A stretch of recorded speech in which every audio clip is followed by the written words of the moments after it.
Bom, então, Cristina, eu montei essa apresentação e esse documento que eu te mandei por e-mail. Eu configurei aqui o computador. Eu não estou com o microfone aqui em casa, então o áudio não ficou do jeito que eu queria. Ele está com um chiadinho, eu fiz algumas configurações aqui. Então, se ficar muito alto o áudio, o chiado vai acabar atrapalhando muito. Então, recomendo não colocar o áudio muito alto. De repente, colocar um fone para assistir vai ser melhor a qualidade. Deixar o som um pouquinho mais baixo. Dá para ouvir a minha voz e o chiado não vai incomodar tanto. Então, esse aqui da apresentação, aqui na esquerda. Aqui na direita está o documento. Eu vou descer só um pouquinho o documento aqui para começar a falar. E aqui está o sumário do que eu vou falar aqui nessa apresentação. Eu vou tentar ser o mais breve possível. Tanto a apresentação quanto o documento ficaram longos porque eu tentei pegar o máximo de informações possíveis que pudessem nos dar uma base sólida para a gente poder tomar as decisões.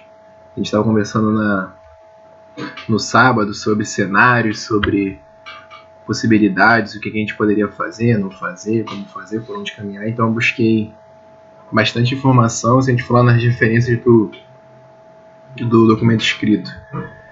Você vai ver lá que tem praticamente 40 ou mais de 40 referências.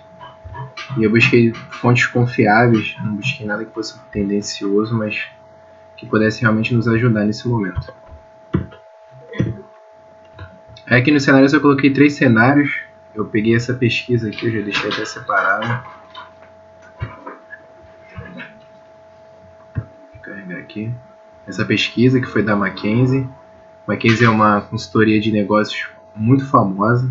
Ela é reconhecida mundialmente. Ela tem como um dos focos, um dos braços dessa parte de estratégia, principalmente corporativa. Então esse documento aqui eles lançaram no dia 13 de março e eles vieram trazendo algumas informações sobre possíveis cenários, sobre como a doença está evoluindo no mundo, sobre os impactos. Tem muito gráfico, muito número. Aqui ele traz um sumário de tudo que tem na pesquisa.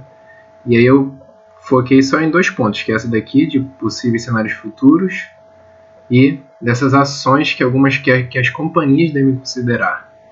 Então aqui dentro dos cenários eu coloquei o pessimista, o neutro e o otimista, que basicamente foi copia e cola aqui do que eles falaram. O pessimista teria uma recessão mundial, no neutro uma desaceleração gradual da economia, estou sempre falando de economia aqui, e o otimista seria uma retomada rápida após surto. Esse último aqui, do caso do otimista, o pessoal tem acompanhado bastante ali China, Ásia, para ver como que eles estão se recuperando agora que o surto lá está controlado. Ainda tem gente sendo contaminada, mas o número diário é muito menor do que já foi. E aqui embaixo eu coloquei o que refletiria para a gente. Isso aqui seria mundo e para a gente. No caso pessimista, se fosse uma recessão muito severa, encerramento da atividade.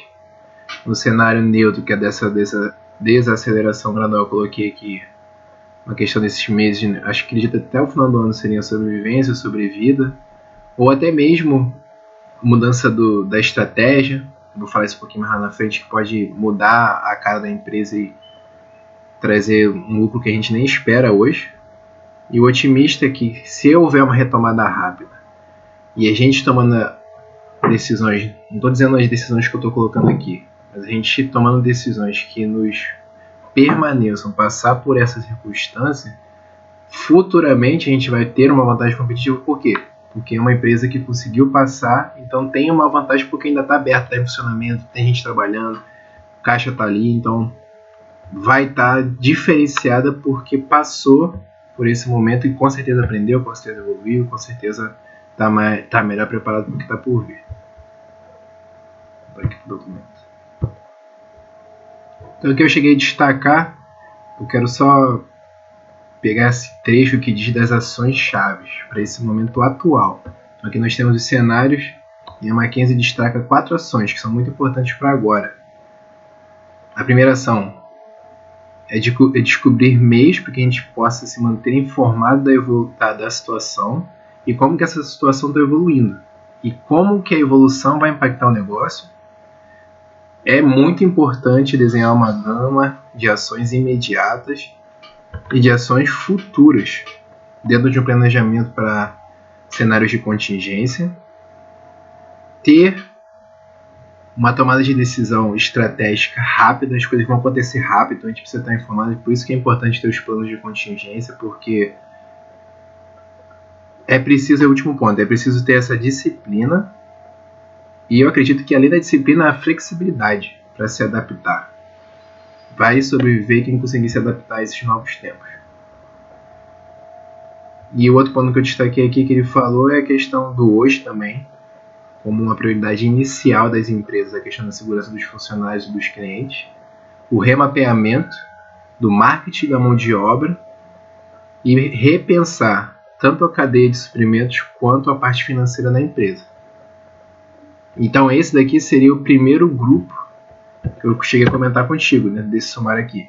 Esses três seriam os 3 grupos que eu falei na reunião de sábado. Cenários, o financeiro que a gente vai entrar agora, e as vendas por último, porque é onde tem mais ações a serem tomadas e a gente vai precisar um pouquinho mais de calma para falar sobre ele. Dentro do financeiro, eu coloquei aqui em cima alguns exemplos de fontes que eu fui buscar.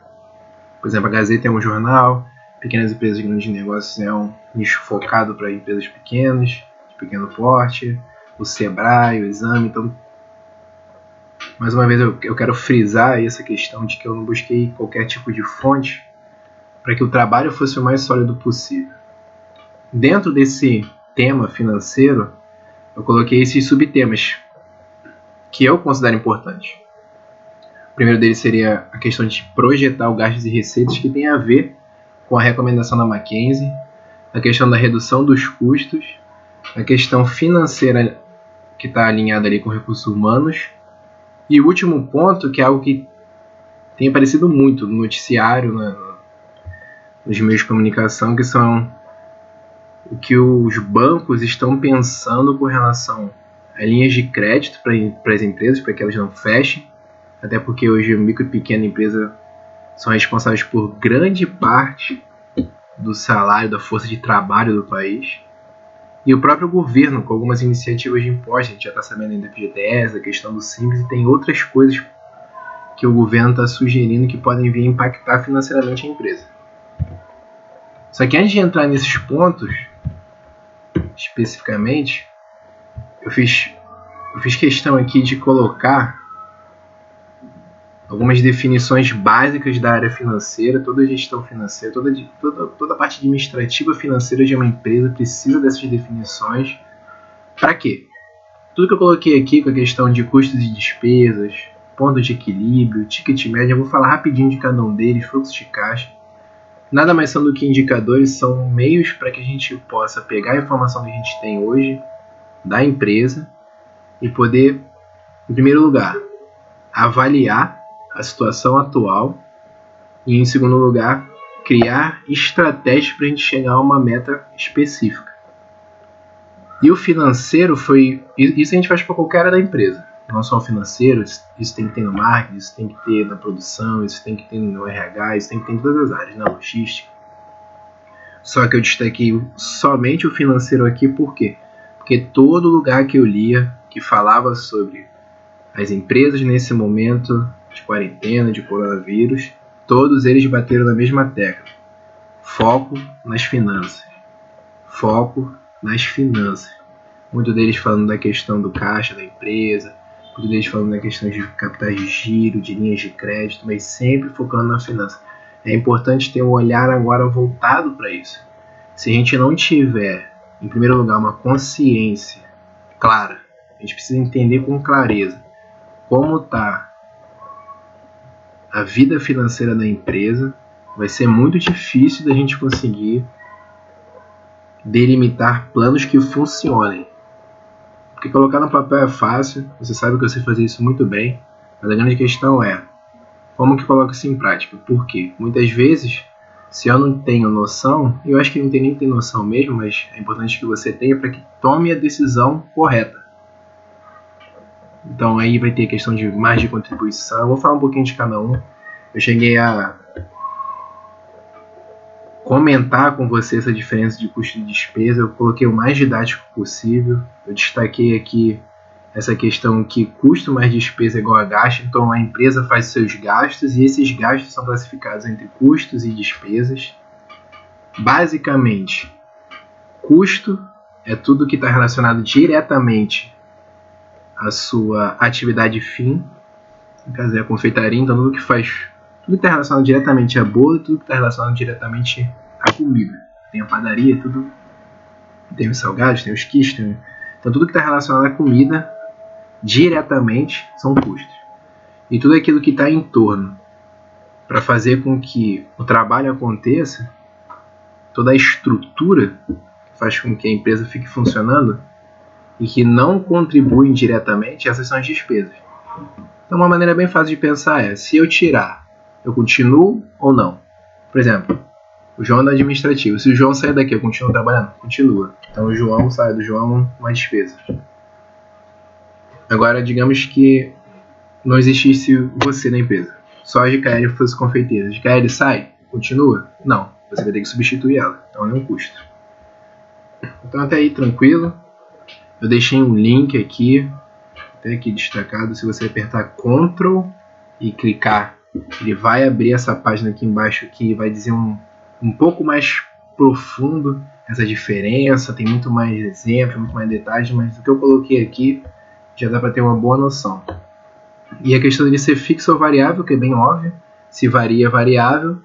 Se é constante ou se flutua pouco, é fixo. Aí entra aquela questão de energia elétrica, que algumas literaturas colocam aí como semi-fixo ou semi-variável, depende. No nosso caso, é muito mais importante ter uma noção se durante o ano a variação é constante. Se for constante, coloca logo como fixo. Aqui embaixo eu coloquei a questão do plano de equilíbrio e a gente já está aqui no nosso segundo ponto. Então o custo de despesa já foi. Isso aqui é realmente só uma questão que vai ser importante para o que vai entrar agora. Então se a gente tiver isso daqui certinho, vai facilitar na hora de a gente fazer essa conta, que é a conta importante principalmente para esse período. Porque o plano de equilíbrio é quando as receitas se igualam aos gastos. Então é o 0 a 0, não vai ter prejuízo. Aqui embaixo eu coloquei o cálculo técnico, o plano de equilíbrio é igual a gastos fixos, aí já começa a entrar alguns dos termos que a gente está falando sobre a margem de contribuição. Vou descer aqui. Eu coloquei essa tabelinha aqui, essa tabelinha é um DRE, que é o demonstrativo de resultado do exercício. Mais abaixo eu falo um pouquinho sobre isso, eu acho que não tem por que eu falar sobre isso aqui na apresentação. Lá vai estar descrito com detalhes, essa é uma parte da contabilidade. Mas para a gente hoje, o que é importante? A gente tem que ter uma noção. Aqui a gente colocou o ano de 2019 no meu exemplo. Só que isso pode ser feito todo mês. Então a gente tem que ter uma noção desse número aqui. Qual é a margem de contribuição da empresa? Então a gente pega lá tudo que a gente conseguiu de receita, de vendendo tudo que a gente vende. A gente diminui os impostos e as devoluções. No nosso caso a gente não tem muita devolução. Isso é mais para quem, por exemplo, trabalha com uma linha branca. Fabrica fogão, fabrica geladeira. Que muitas vezes pode acontecer de devolver produto. Então essa conta entra aqui. Que vai me dar uma receita líquida. Dessa receita líquida eu vou tirar todos os gastos variáveis, então aqui entra tanto custo quanto despesa, tudo que for variável. Aí é muito importante ter esse controle. A gente tem aquelas planilhas que a Débora preenche, tem as minhas planilhas também de estoque que podem ser, que podem não, na verdade são fundamentais para essa conta aqui, para que a gente ache esse lucro bruto, também pode ser chamado de margem de contribuição bruta, para que a gente encontre essa margem de contribuição que aqui está como um índice de margem de contribuição. Nesse meu exemplo deu 63%. O que isso quer dizer? Isso quer dizer que tudo que eu consigo vender me sobram 63% para eu conseguir pagar a minha estrutura. Lembrando que aqui nos gastos fixos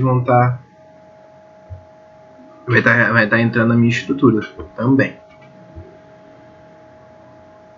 Ok. Aqui vai estar um outro exemplo. Eu coloquei aqui o plano de equilíbrio, quando que vai ter que vender naquele período aqui, por exemplo, é um ano. Nesse caso aqui, eu tenho esses gastos fixos de R$70 mil. Se a minha margem de contribuição é 63%, então nesse ano, isso aqui é por ano, nesse ano tem que vender pelo menos 111.111,11 para ficar no 0 a 0. Para a gente, o importante é ter isso aqui por mês, para que a gente possa ter uma consciência se estamos indo na direção certa. Se eu sei que por mês os meus gastos fixos aí batem 30 mil reais, eu preciso descobrir, a partir do histórico que a gente tem.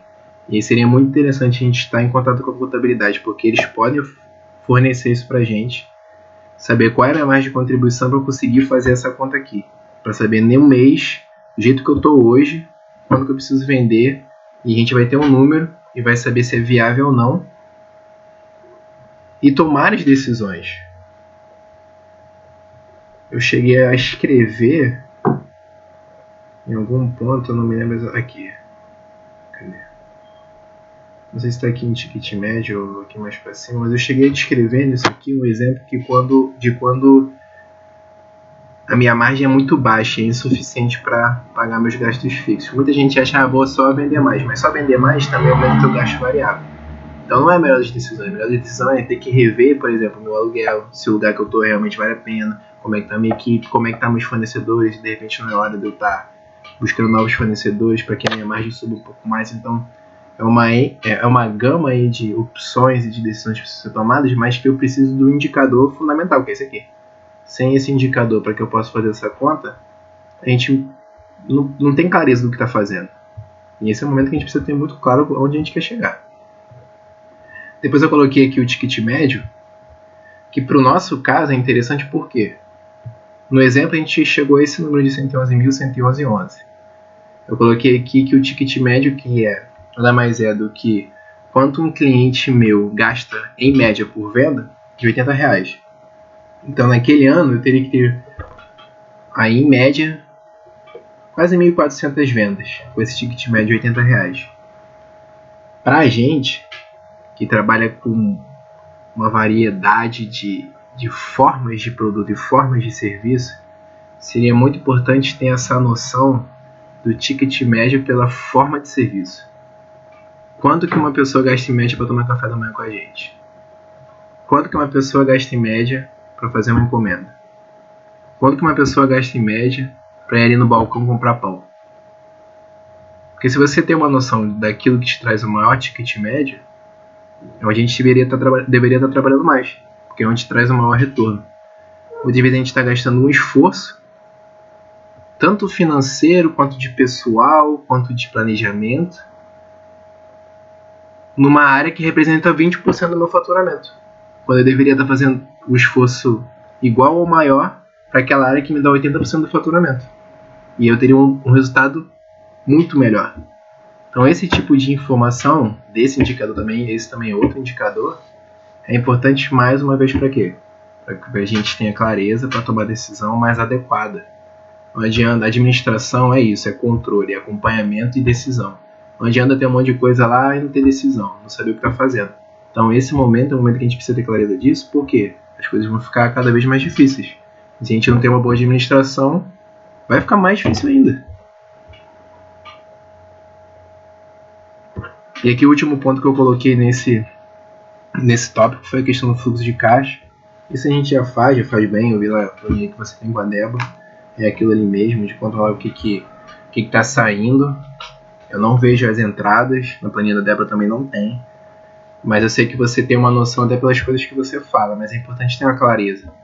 Para quê? Para saber o momento. Para saber se é o tempo de fazer a estratégia A ou a estratégia B. Mas lá na frente, por exemplo, eu vou começar a falar de e-commerce. Vai ter que ter um investimento. Será que é o tempo? Porque se não for o tempo, não quer dizer que eu não possa fazer. Só quer dizer que eu não posso fazer agora. Mas futuramente, dependendo do meu fluxo de caixa, vai ter um momento melhor. E aí eu vou ter que ir para uma outra estratégia. Então tudo está interligado. E basicamente tudo vai estar em cima do financeiro. Precisa do dinheiro para fazer as coisas acontecerem.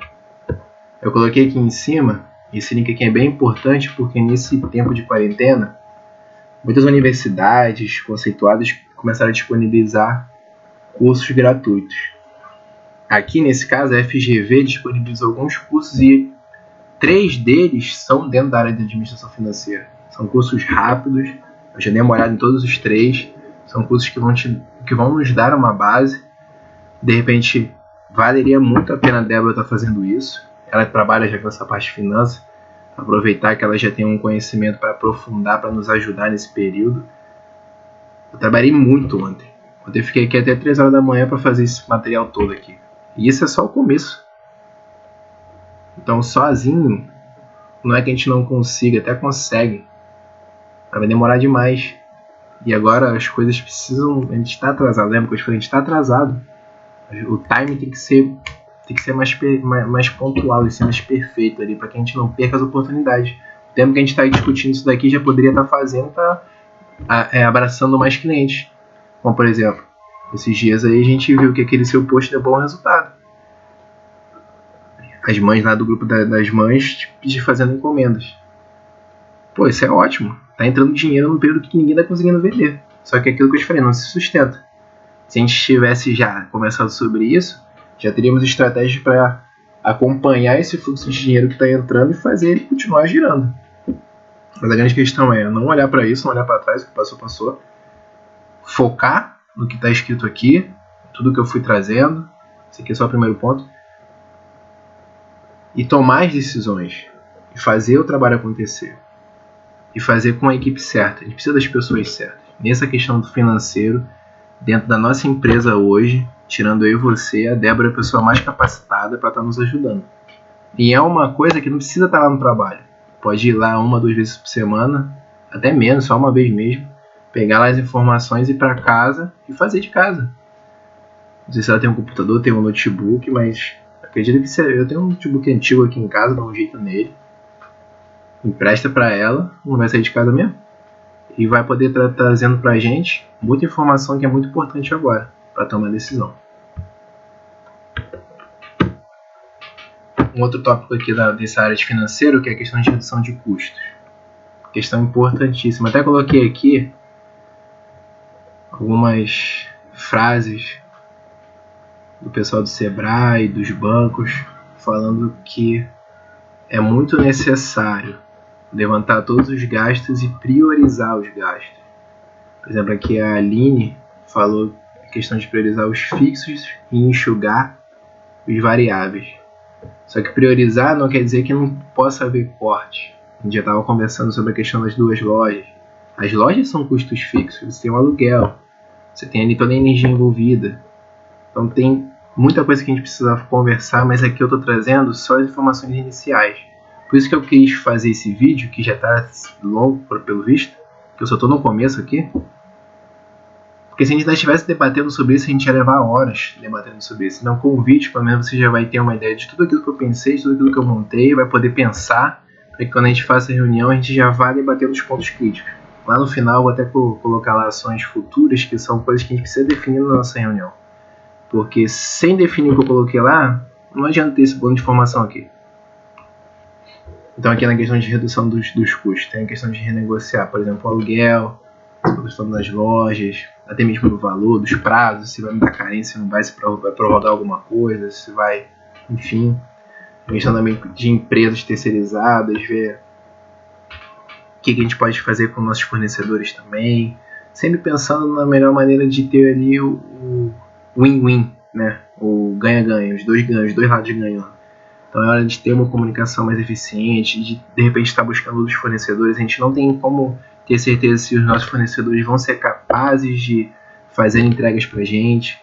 Então é um momento, eu tenho uma lista já dos fornecedores dentro da minha base lá de estoque. Eu já estava levantando todos os fornecedores, então eu tenho uma lista com eles, o cadastro local, categorizei cada um deles, então já dá para pesquisar, começar a entrar em contato, saber quem está funcionando, quem não está, formas de pagamento, pensar nisso para diminuir o custo. A questão do consumo da energia, coloquei aqui energia, água, gás,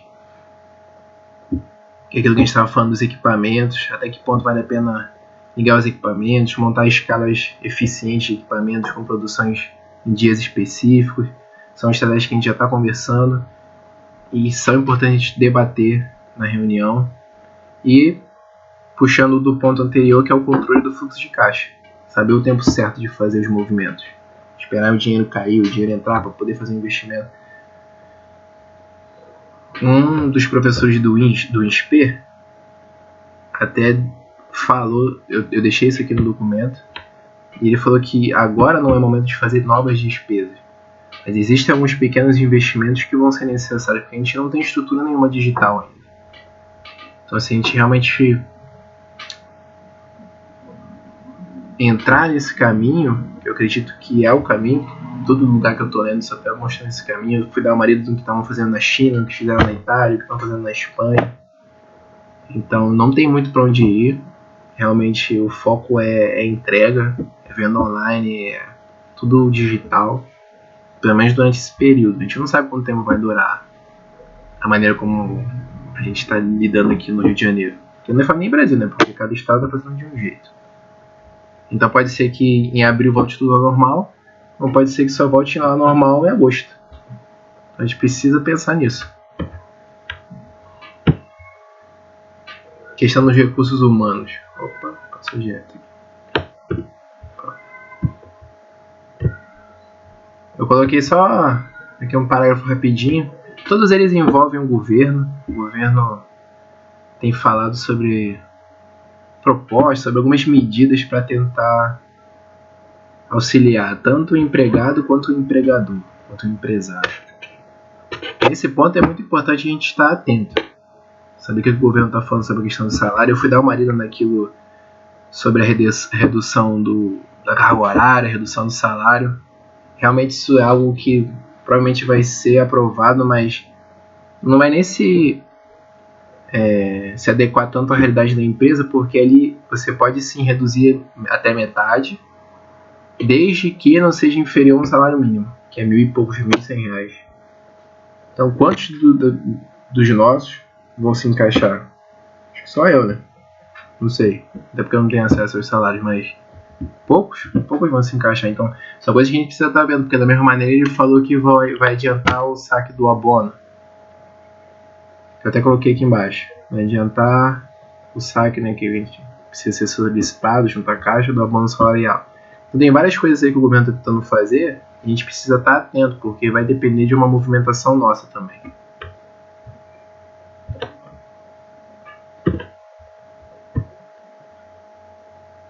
E o último ponto aqui que eu coloquei só porque é algo que eu vi que está se falando muito, que é essa questão da linha de crédito, que são esses créditos especiais para as empresas. Eu foquei só em empresa.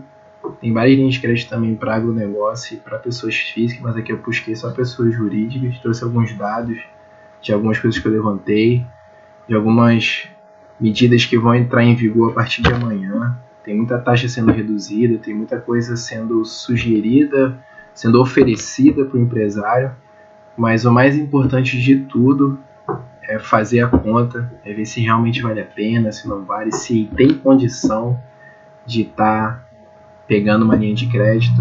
Hoje existem outras opções além dos bancos tradicionais, existem as fintechs também. Então é uma coisa que precisa ser estudada com calma, uma coisa que precisa ser avaliada com calma.